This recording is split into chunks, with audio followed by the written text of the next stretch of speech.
Hello student, আশা করছি তোমরা সকলেই ভালো আছো। আজ আমি আরও একটা অডিও নিয়ে তোমাদের কাছে এসেছি। আজ আমি তোমাদেরকে পড়াবো মতি নন্দীর লেখা বিখ্যাত উপন্যাস কোনি।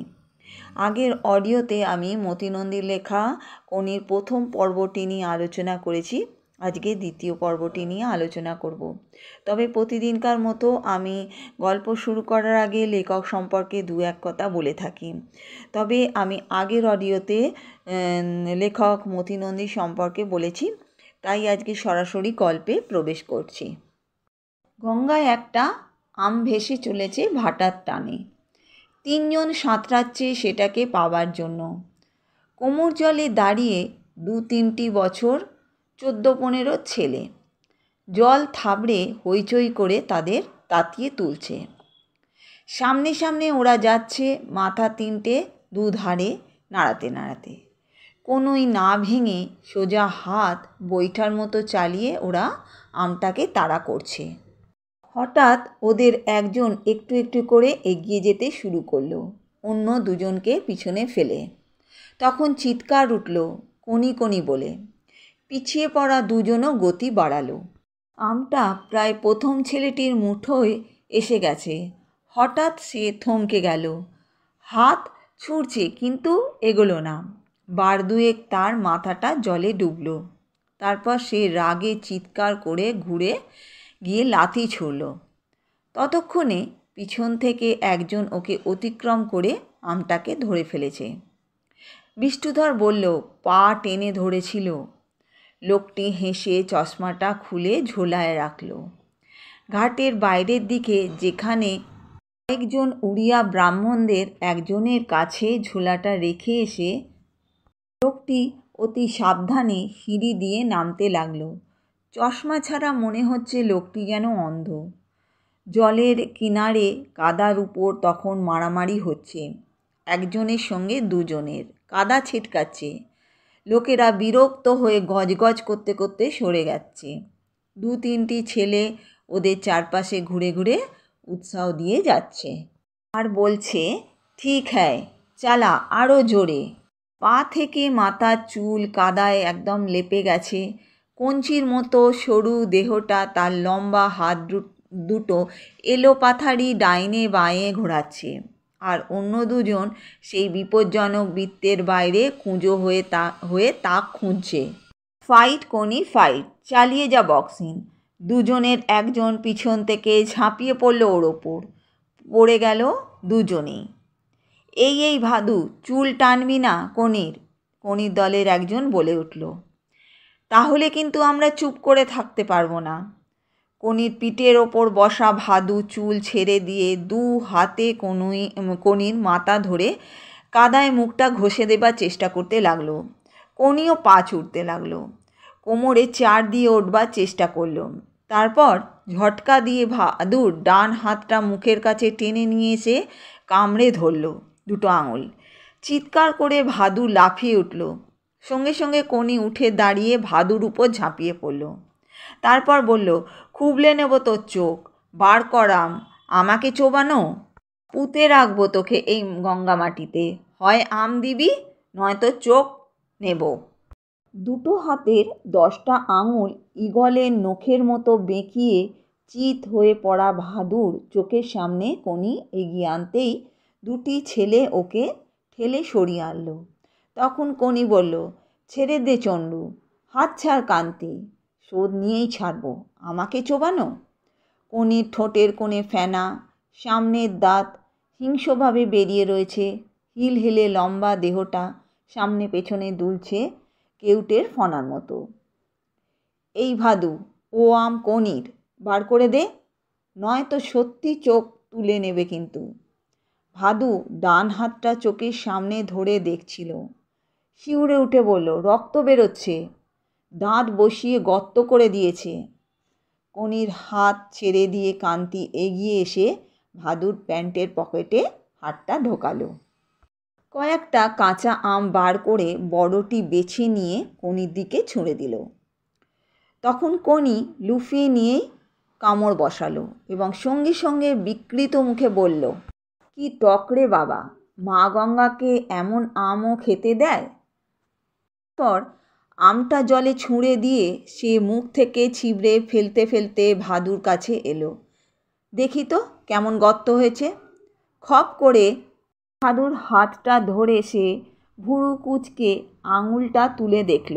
তারপর বলল, ভাগ, কিচ্ছু হয়নি, নাম নাম, জলে নাম, যেমন কাজ করেছিস তেমনি ফল পেয়েছিস। আমাকে রাগালে কি হয় এবার বুঝলি তো? কয়েকটি ডুব দিয়ে লোকটি কোমর জলে দাঁড়িয়ে গামছা ঘষছিল পিঠে। কানে এলো পাশের এক বৃদ্ধের আপন মনের গজগজানি। বলছিল, জ্বালিয়ে মারে হতভাগারা, গঙ্গার ঘাটটাকে নোংরা করে রেখেছে, হা ঘরে হাবাতের দল সব। মা গঙ্গাকে উৎসর্গ করা আমি রাস্তায় বসে বেচবে। জুটেছে আবার এক মেয়ে মদ্দানি, বাপ মাও কিছু বলে না। লোকটি আবার ডুব দিতে যাচ্ছিল, থেমে গিয়ে বৃদ্ধের দিকে তাকালো। মেয়ে মদ্দানি কে? কে আবার, দেখতে পাননি? চোখ তো একজোড়া রয়েছে। ক্ষিতিসিংহ মুখ ফিরিয়ে অন্যদিকে তাকালো। চশমা ছাড়া ঝাপসাভাবে দেখল ভাদুর হাত ধরে কোনি টানাটানি করছে। কাদামাকা কোনির মধ্য দিয়ে একবার একটি মেয়ে ফুটে ফুটে উঠছে যেন। ঘাড় পর্যন্ত ছাঁটা কাদামাখা চুল মাথায় বসে। প্যান্টে গোঁজা গেঞ্জি শরীরের সঙ্গে লেপ্টে দ্বিতীয় পরত চামড়া হয়ে আছে। দীর্ঘ সরু দেহ, সরু পা, সরু হাত। লোকটি ঠাওয়ার করতে পারছে না যে কোনি ছেলে কি মেয়ে। দুটো ঢেউ পরপর লোকটিকে ধাক্কা দিল। বিষ্ণুধর জলে নেমেছে। তারপর ক্ষিতিসিংহকে জিজ্ঞাসা করছে, আচ্ছা, শরীরটাকে চাকর বানানো সেটা কি ব্যাপার? তখন ক্ষিতিসিংহ তাকে বলছে, সোজা ব্যাপার। লোহা চিবিয়ে খেয়ে হুকুম করবেন হজম করো, পাকস্থলী হজম করবে। আবার 5 মাইল হাঁটিয়ে নিয়ে চলো, পা জোড়া অমনি পৌঁছে দেবে। শখ হলো গাছের ডাল ধরে ঝুলবেন, হাত দুটো অমনি ঝুলিয়ে দেবে। এইসব আর কি। লোকটি জল থেকে উঠে আলতোভাবে মাটির ওপর দিয়ে হেঁটে সিঁড়িতে দাঁড়ালো।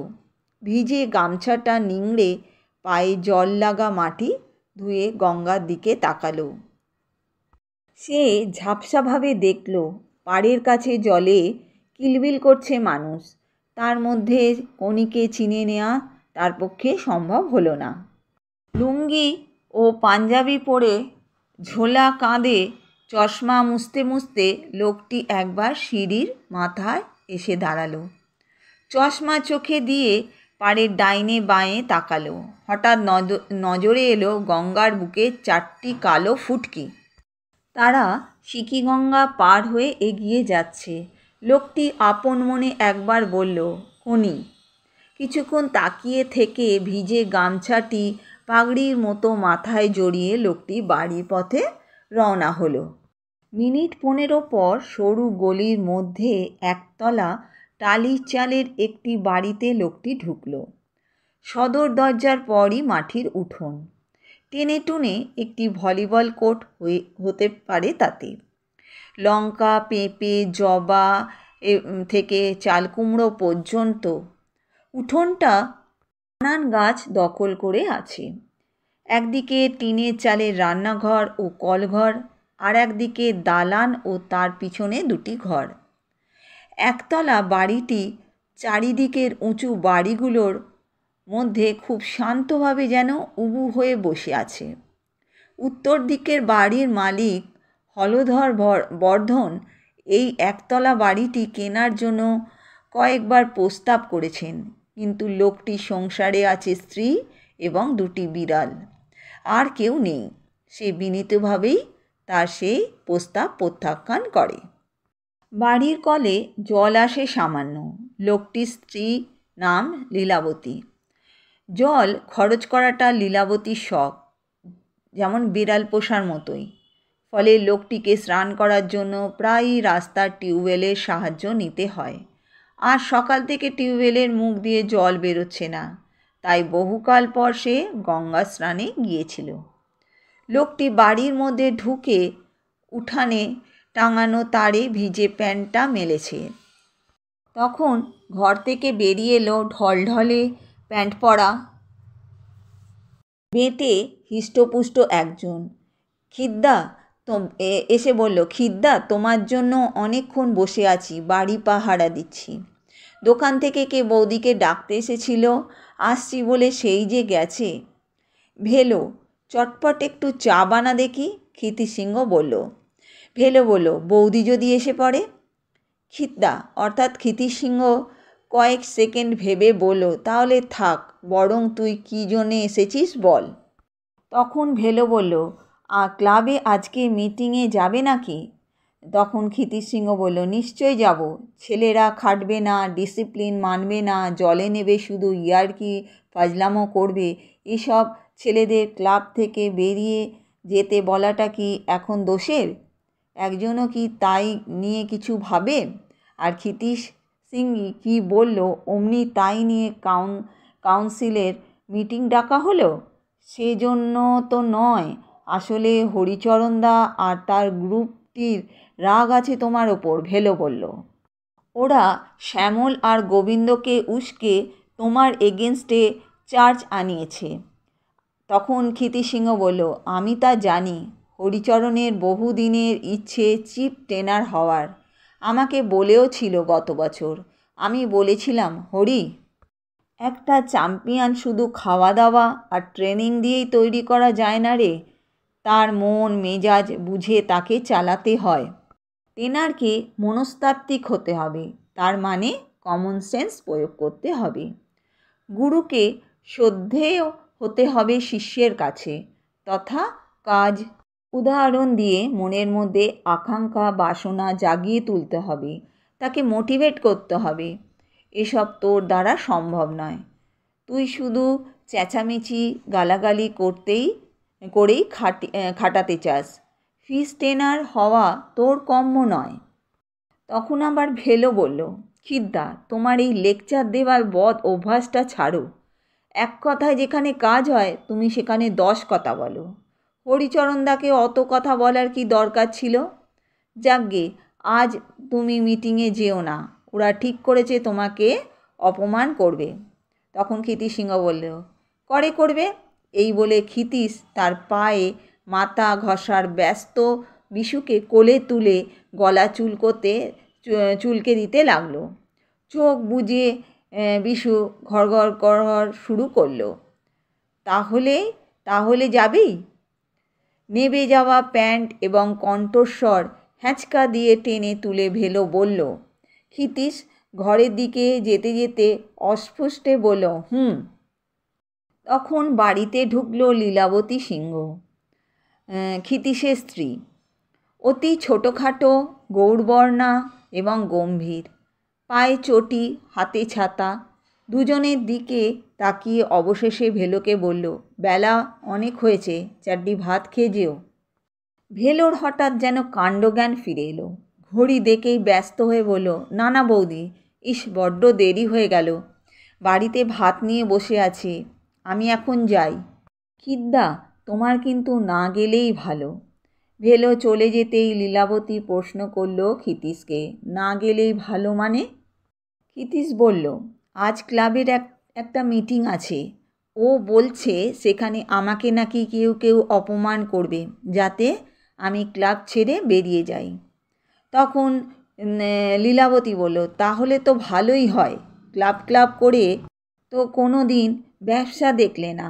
আমি মেয়ে মানুষ, আমাকেই কি না দোকান দেখতে হয়, নেহাত ছেলেপুলে নেই, তাই যদি ক্লাব তোমায় তাড়ায় তাহলে আমি বেঁচে যাই।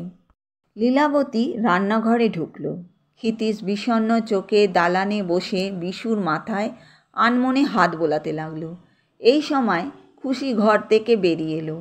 ডন দিয়ে হাই তুলে ধীরে ধীরে সে চামড়ের মতো কালো লেজটি উঁচিয়ে রান্নাঘরের দিকে গেল, ক্ষিতিশের দিকে একবার আর চোখে তাকিয়ে। এখানে বিশু আর খুশি হচ্ছে ক্ষিতিসিংহের পোষা দুটি বিড়ালের নাম। তারপর বলল, লীলাবতী, কই এসো। রান্নাঘর থেকে ডাক এলো। ক্ষিতিশ অস্বাভাবিক গম্ভীর মুখে গিয়ে ভাত খেতে বসল। খাওয়ার আয়োজন সামান্য, রান্না হয় কুকারে, প্রায় সবই সেদ্ধ। এটা খরচ, সময় ও শ্রম সংক্ষেপের জন্য নয়। ক্ষিতীশ বিশ্বাস করে বাঙালিয়ানা রান্নায় স্বাস্থ্য রাখা চলে না, এতে পেটের 12টা বাজিয়ে দেয়। এর জন্যই বাঙালিরা শরীরে তাকাত পায় না, কোনো খেলাতেই বেশি উঁচুতে উঠতে পারে না। খাদ্যপ্রাণ যথাসম্ভব অটুট থাকে সিদ্ধ করে খেলে, এবং সর্বাধিক প্রোটিন ও ভিটামিন পাওয়া যায় এমন খাদ্যই খাওয়া উচিত। প্রথম দিকে লীলাবতী বিদ্রোহী হয়েছিল। সর্ষে বাটা, শুকনো লঙ্কা বাটা, 5 ফোড়ন, জিরে, ধনে প্রভৃতি বস্তুগুলি রান্নায় ব্যবহার সুযোগ হারিয়ে। তুমুল ঝগড়া এবং 3 দিন অনশন সত্যাগ্রহের কাজও হয়নি। ক্ষিতীশ তার সিদ্ধান্তে গোয়ারের মতো অটল থাকে। তার এক কথা, শরীরের নাম মহাশয়, যা সহাবে তাই সয়। অবশেষে লীলাবতী সপ্তাহে 1 দিন সর্ষে ও লঙ্কা বাটা ব্যবহারের অনুমতি পায়, শুধুমাত্র নিজের খাবারের জন্য। ক্ষিতীশ কখনো যজ্ঞিবাড়ির নিমন্ত্রণে যায় না। ক্লাবের ছেলেমেয়েদের সে প্রায় শোনায়। ডাক্তার রায় বলতেন, বিয়েবাড়ির একটা নিমন্ত্রণ খাওয়া মানে 1 বছরের আয়ু কমে যাওয়া। বড় খাঁটি কথা বলে গেছেন। ক্ষিতীশ কথা না বলে খাওয়া শেষ করল। ও যে রাগ করেছে লীলাবতী বুঝতে পেরেছে। বলল, ক্লাব থেকে তাড়িয়ে দেবে কেন? কী দোষ করলে? ক্ষিতীশ পাল্টা প্রশ্ন করল, তুমি এখন আবার দোকানে গেছিলে কেন? গে স্ট্রিটে টার্মলাইন ঘেঁষে একফালি ঘরে দোকানটি, নাম হচ্ছে প্রজাপতি। আগে তার নাম ছিল সিনা টেলারিং। 2টি দর্জিতে জামা প্যান্ট তৈরি করত, আর দেয়াল আলমারিতে ছিল কিছু সিনথেটিক কাপড়। ক্ষিতীশ তখন দোকান চালাতো। দিনে 2 ঘন্টাও সে দোকানে বসতো না। দুপুর বাদে তাকে সর্বদাই পাওয়া যেত জুপিটার সুইমিং ক্লাবে। তারপর একদিন সে আবিষ্কার করল আলমারির কাপড়ের অর্ধেকটারও বেশি অদৃশ্য হয়ে গেছে। দোকানের ভাড়া 4 মাস বাকি এবং লাভের বদলে লোকসান শুরু হয়েছে। সেই সময় লীলাবতী দোকানে হস্তক্ষেপ করেন এবং দোকানের দায়িত্ব নেন। টেলারিং ডিপ্লোমা পাওয়া 2টি মহিলাকে নিয়ে সে দোকানটিকে ঢেলে সাজায়, নিজের গয়না বাঁধা দিয়ে। নাম দেয় প্রজাপতি। পুরুষদের পোশাক তৈরি বন্ধ করে দিয়ে শুধুমাত্র মেয়েদের এবং বাচ্চাদের পোশাক তৈরি করে। দোকানে পুরুষ কর্মচারী নেই এবং 4 বছরের মধ্যেই প্রজাপতি ডানা মেলে দিয়েছে। আগে 3 দিনে ব্লাউজ তৈরি করে দেয়া হতো, এখন 10 দিনের আগে সম্ভব হচ্ছে না। লীলাবতী তার গয়নাগুলির অর্ধেকেরই বেশিটা ফিরিয়ে এনেছে। এখন তো আর জায়গা কুলোয় না, তাই বড় ঘর খুঁজছি। হাতিবাগানের মোড়ে একটা খোঁজ পাওয়া গেছে। আমাদেরই এক খদ্দেরের বাড়ি। বাড়ির গিন্নি এসেছিল মেয়ের ফ্রক করাতে, তাই গেছিলুম কথা বলতে। লীলাবতী এঁটো থালা টেনে নিয়ে তাতে ভাত বেড়ে ডাল মাখতে মাখতে বলল। ক্ষিতীশের প্রবল আপত্তি ছিল তার খাবার থালায় লীলাবতীর খাবার। আনহাইজিনিক। এই সব কুসংস্কারেই বাঙালি জাতটা গোল্লায় গেল। এই বলে ক্ষিতীশ তর্ক শুরু করছিল, কিন্তু লীলাবতী যখন অতিরিক্ত ঠান্ডা স্বরে বলল, এটা আমার ব্যাপার, মাথা ঘামিও না, তখন মুহূর্তে বুঝে যাওয়া আর কথা বাড়ালে তাকে গোল্লায় যেতে হবে। তবে ক্ষিতীশ তার প্রতিবাদ জানিয়ে যাচ্ছে লীলাবতীর খাওয়ার সময়, তাই কখনো সে সামনে থাকে না। শোয়ার ঘরের দেয়ালে ক্ষিতীশের বাবা মা, ধ্যানমগ্ন মহাদেব, কুরুক্ষেত্রের অর্জুনের সারথি শ্রীকৃষ্ণ এবং ম্যাগাজিন থেকে কাটা বাঁধানো মডেল গলার ডন সোলান্ডার ও ভিক্টি স্ট্যান্ডে 2 হাত তুলে দাঁড়ানো ডন ফ্রেজারের ছবি পাশাপাশি টাঙানো। এছাড়া আছে সাধারণত যা থাকে, খাট, আলমারি, বাক্স, আলনা এবং টুকিটাকি সাংসারিক জিনিস। পাশের ঘরে বই, ম্যাগাজিন, একটা তক্তপোষ এবং তার নিচে ট্রেনিংয়ের জন্য রবারের দড়ি, স্প্রিং, লোহা ছাড়া আর কিছু নেই। এই ঘরে ক্ষিতীশ দুপুরে 1 ঘন্টা ঘুমোয়। পাখা নেই, বিছনা নেই। ওর মতে চ্যাম্পিয়ন হতে গেলে শিষ্যকেই নয় গুরুকেও কঠোর জীবনযাপন করতে হবে। অবশ্য তার কোনো শিষ্য ছিল না বা তার কোনো শিষ্য নেই। তক্তপোষে শুয়ে চোখ বুজে ক্ষিতীশ দীর্ঘ নিঃশ্বাস ফেলল। শিষ্য কোথায়? ঘুম আসার ঠিক আগের মুহূর্তে ক্ষিতীশের আবছায়া চেতনায় ফুটে উঠল লম্বা দুটো হাত বৈঠার মতো গঙ্গার জলে উঠছে আর পড়ছে। মিলিয়ে গিয়ে নতুন আর একটি ছবি সে দেখল। ফনা তোলা কেউটের মতো হিলিলে কাদায় ল্যাপা সরু একটা দেহ, লম্বা লম্বা হাত এলোপাথারি ডাইনে বাঁয়ে ঘোরাচ্ছে। Fight কনি fight. ঘুমিয়ে পড়ার আগে ক্ষিতীশ অকারণে অস্ফুটে উচ্চারণ করল কনি। সম্ভবত তার নামটা ভালো লেগেছিল। আজ এখানেই শেষ করলাম। আর এরকম নতুন নতুন অডিও যদি তোমরা শুনতে চাও বা আমার অডিওটা যদি তোমাদের ভালো লেগে থাকে তবে তোমরা আমার চ্যানেলটিকে লাইক, শেয়ার, সাবস্ক্রাইব তো করো। আর যদি তোমাদের কোনো প্রয়োজন হয় তাহলে ডেসক্রিপশান বক্সে আমার নাম্বার দেওয়া আছে, সেখানে তোমরা যোগাযোগ করতে পারো।